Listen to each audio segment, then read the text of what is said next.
What's up, everybody? Currently, I am out of town. I went to go see a corn show, a big rock festival up in Jacksonville, and I'm at a hotel room late at night, like after 2 o'clock in the morning. But I wanted to do a video for you, basically as an update to the Gamestop retro game trade video that I did a few days back. Today, the 25th, Saturday, was the first day that the stores in New York City and Birmingham, Alabama were going to take in the retro games and systems.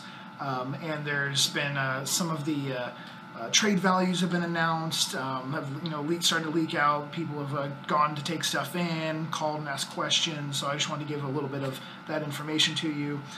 First off, system-wise, a few that I've heard are the NES and Super Nintendo will trade in for $35 store credit, obviously 20% less for cash.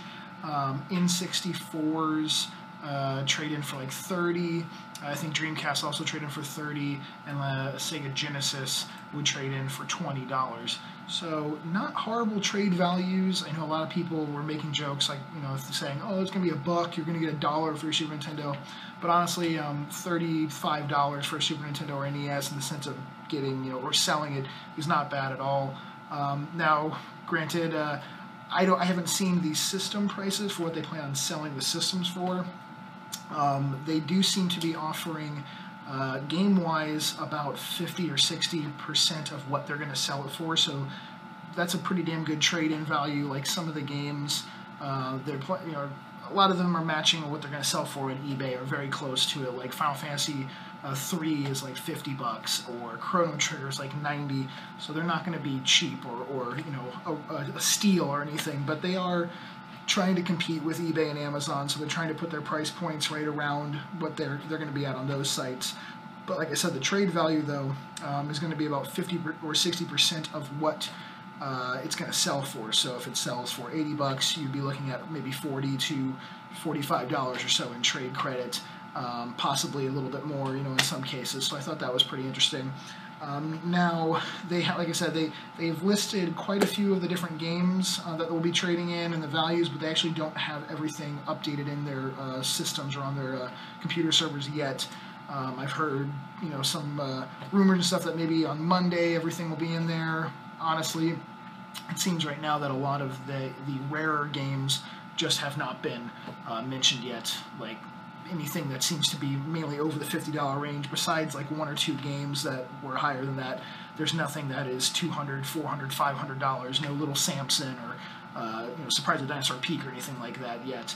Now a few, not stipulations I guess, but just sort of the rules on what they're going to be doing when you bring the stuff in now. In case you didn't know, they're going to be taking in Nintendo, Super Nintendo, N64, Genesis, PlayStation, and Dreamcast. They'll take in the systems, they'll take in the games, obviously, and then first-party accessories, so no third-party controllers or anything. When they're brought in, like the games, they're not going to give anything extra if it's complete in the box, at least at this time. Also, at the same time, they're not going to be selling them for any more if they are complete in the box. Now, unfortunately, it's not going to say on their website, hey, guess what? This comes with the box and manual. You'll just have to purchase it, and then maybe you'll get a box and manual, when it arrives. It'll be a mystery, which also means it's just going to be stock photos on their website, which is kind of a bummer. They did say that down the road that if they end up getting a lot of boxes and manuals being traded in, that they will actually put those as like a separate SKU, and then you can maybe purchase a box, a complete copy of that game. When you do bring the systems in, all they're going to do is just power check them, make sure they actually turn on. I can see this having a problem though, because what if you don't have the power cable? Are they just going to deny it? And also, if you bring it in and say it's like a Model 2 Super Nintendo or the top loader NES that doesn't have a light to signify that the power is on, what are they going to do in that circumstance if there's no games to test it? Because they're not actually going to be testing the games, which leads to my biggest concern is they did say that they've highly trained or they're going to highly train the staff that are at these 250 starter stores in like New York City and Birmingham how to identify fake games. Unfortunately, since they're not going to be testing games, they're basically saying that they're going to identify the labels on the games to see if they're real or not, because you can't look through a cartridge and see inside to see if the actual game inside is the correct one that's supposed to be on the label on the outside. So there's definitely a chance for people to try to get one over on GameStop and take in like fake carts, even if the label is legit on it. So that'll be something that they're going to have to kind of figure out, I think, a little bit better than they have planned right now.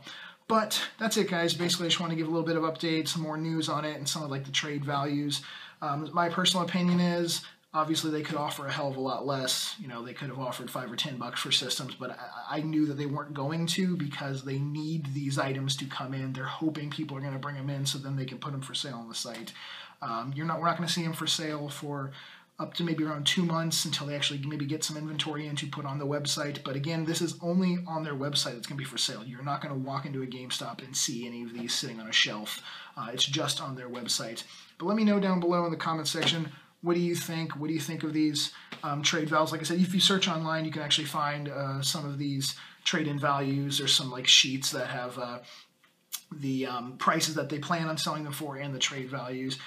Granted, this obviously isn't like posted by GameStop, or at least all the information hasn't been officially posted by GameStop yet, so some of it's just sort of like the hearsay of talking to store employees, like giving them a call and stuff. So I'm sure more details and more stuff will be fleshed out over the next few days or weeks or whatever. But if you enjoyed the video, give it a thumbs up, and feel free to subscribe if you're not already. And again, just leave a comment down below of what you think of all this, and I will talk to you all later. Peace.